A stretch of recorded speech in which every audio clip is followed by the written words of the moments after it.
अष्टावक्र गीता अध्याय 1 श्लोक 11। मुक्ताभिमानी मुक्तो हि बद्धो बद्धाभिमान्यपि किंवदंती सत्येन या मतिः सा गतिर्भवेत्। 11। सरल अर्थ, जो स्वयं को मुक्त मानता है वह मुक्त है, जो स्वयं को बंधा हुआ मानता है वह बंधा हुआ है। इस संसार में यह उक्ति सत्य है कि जैसी मन की धारणा मति होती है वैसी ही उसकी गति, अनुभूति और जीवन हो जाती है। गहन व्याख्या। अष्टावक्र यहाँ सामान्य सकारात्मक सोच, पॉजिटिव थिंकिंग की बात नहीं कर रहे हैं, वे आत्मज्ञान की बात कर रहे हैं। मनुष्य की सबसे बड़ी भ्रांति यह है कि वह स्वयं को शरीर, मन, विचार, स्मृतियों और परिस्थितियों से जोड़ लेता है। जब वह कहता है मैं दुखी हूँ, मैं असफल हूँ, मैं बंधा हुआ हूँ, तो वह अपने वास्तविक स्वरूप को भूल जाता है। अष्टावक्र कहते हैं कि तुम्हारा वास्तविक स्वरूप तो शुद्ध चैतन्य, साक्षी और सदैव मुक्त आत्मा है। यदि तुम स्वयं को उसी रूप में पहचान लो तो मुक्ति इसी क्षण उपलब्ध है।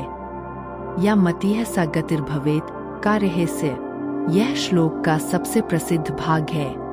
या मति सा गति अर्थात जिस प्रकार की आंतरिक मान्यता है उसी प्रकार का जीवन अनुभव बन जाता है।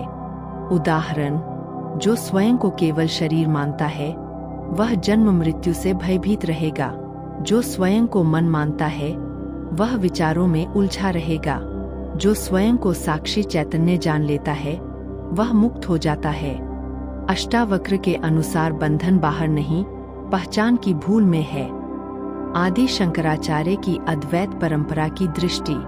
यद्यपि शंकराचार्य ने अष्टावक्र गीता पर प्रत्यक्ष भाष्य नहीं लिखा, पर उनका अद्वैत वेदांत यही कहता है, बंधन वास्तविक नहीं, अज्ञान जनित है। आत्मा कभी बंधती ही नहीं, केवल अज्ञान के कारण बंधन का अनुभव होता है। जब मैं शरीर हूँ का भ्रम समाप्त होता है तब ज्ञात होता है कि आत्मा तो सदा मुक्त थी। रमन महर्षि की दृष्टि।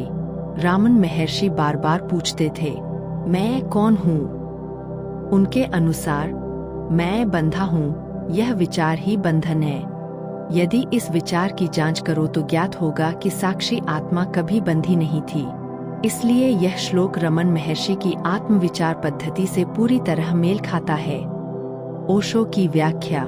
ओशो कहते हैं कि मनुष्य अपने बारे में जो कहानी बना लेता है उसी में जीने लगता है। यदि कोई व्यक्ति लगातार स्वयं को दुखी, असहाय और बंधा हुआ मानता रहे तो वह वैसा ही अनुभव करेगा। लेकिन जब वह अपने भीतर के साक्षी को पहचान लेता है तब मुक्ति का द्वार खुल जाता है। अष्टावक्र का वास्तविक संदेश। ध्यान रहे कि अष्टावक्र यह नहीं कह रहे बस सोच लो कि मैं मुक्त हूँ और मुक्त हो जाओ। वे कह रहे हैं अपने वास्तविक स्वरूप को पहचानो, तुम पहले से ही मुक्त हो। मुक्ति कोई भविष्य की उपलब्धि नहीं है, आत्मा का स्वभाव ही मुक्ति है। बंधन केवल गलत पहचान है। अष्टावक्र गीता +1। साधना के लिए चिंतन। प्रतिदिन कुछ मिनट शांत बैठकर स्वयं से पूछे, क्या मैं शरीर हूँ या शरीर का साक्षी?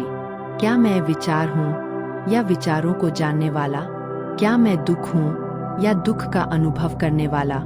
जब यह स्पष्ट होने लगे कि मैं साक्षी चैतन्य हूँ तब इस श्लोक का अर्थ अनुभव में उतरने लगता है। सार, तुम्हारी मुक्ति भविष्य में नहीं है। जिस क्षण तुम अपने वास्तविक स्वरूप को पहचान लेते हो उसी क्षण मुक्ति है।